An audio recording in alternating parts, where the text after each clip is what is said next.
Adab, Sat Sri Akal. Welcome again to the another exciting episode with Talk Show with Sonali Gavi.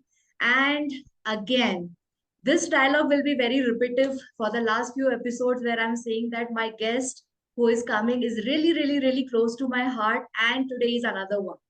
Why? Because again, she is one of the most important member in my transformation journey, one of the most important member who taught me that why health is important to have a successful and a very peaceful life.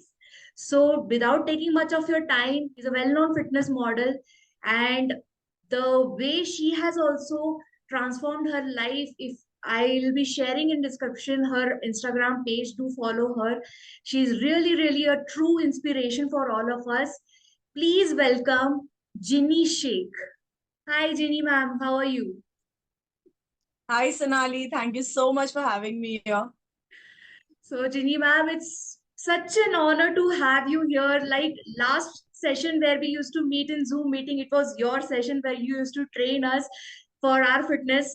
And now I feel so privileged that I have invited you for my session and where I am interviewing you. This is really special moment for me. Thank you The so time much. you told me that I've started the show, I was very excited, and I'm actually very happy that you found your calling, and I'm happy to be a part of it. Basically, this session will be completely about fitness. How can you catch up your dreams being a fit person, right?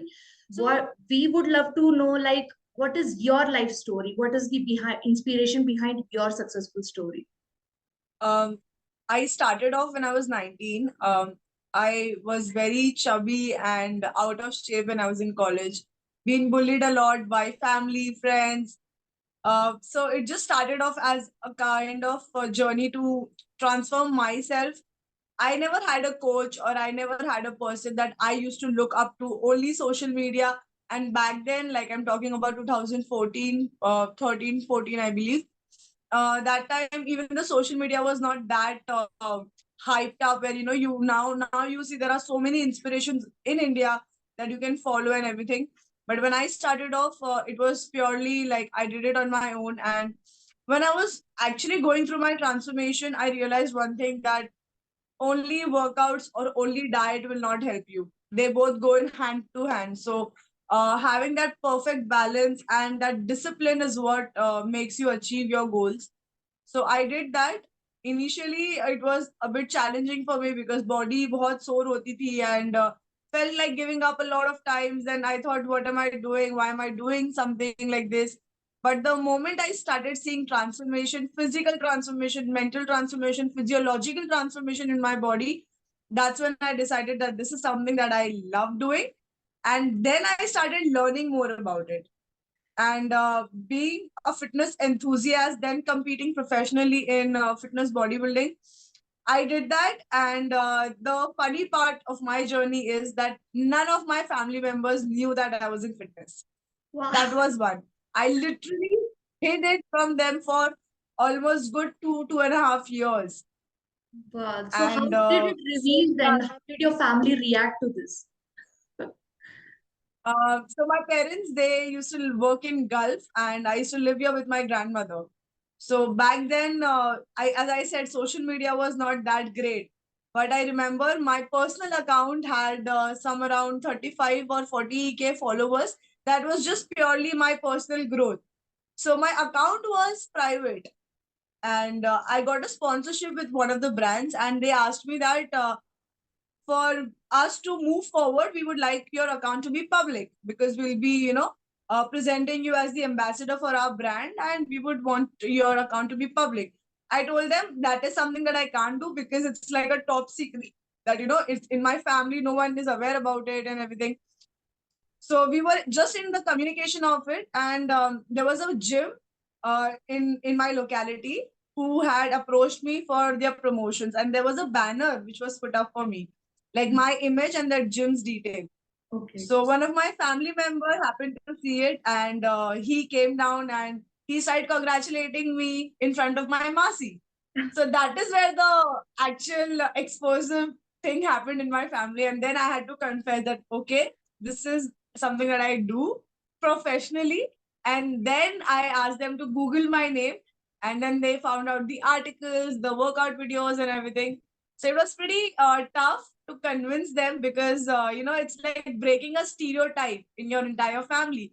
No one from my family has actually stepped into gym before me, and Exactly. I'm like that black sheep of the family who did it and who did it professionally. So yeah, now my parents are super proud of me, and I'm happy. And we are very grateful that because you decided and because you dreamt about this, we got to learn many things from you. So thank you very much for getting into this, and thank you very much for sharing your knowledge with us. So during this journey, and in this recent period also, there is a trend of gym, yoga, and CrossFit. Yes.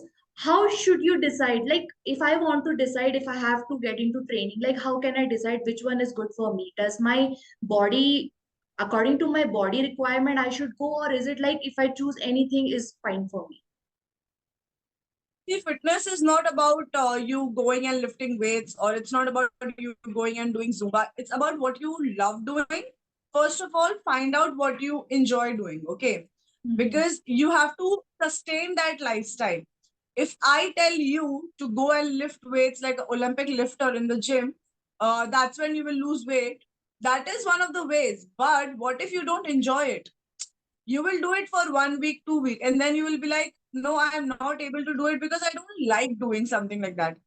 So Mm-hmm. Zumba, CrossFit, Tabata, weightlifting, calisthenics, whatever you like doing, I would recommend that try different kind of sports that you like doing, even if it is just badminton or squash, whatever you like doing. Explore your options, find out what you love and what you can sustain. Okay. Give it time. See, initially what happens, you wouldn't know that you might be in love with the power of powerlifting or power of weightlifting or power of Zumba. So I am not a good dancer. Okay. So I have tried Zumba and I knew that this is something I cannot sustain because I don't know how to do it. And I even tried learning, but I could not do it. Mm-hmm. Yoga, for example, yoga takes a lot of mental space. It's not your physical body, you know, that you have to push every day. It's like how calm is your head? How calm is your mind? How calm are you from within? If Mm-hmm. you have anxiety, if you have depression, yoga is something that will help you grow mindfully and also make you flexible, mobile. A lot of things are there, so there are different benefits of different sports. So initially when you are in that confusion that what is something that I should go for, I think you should first of all try different things, see what you love, and see if you can sustain it. That is very important.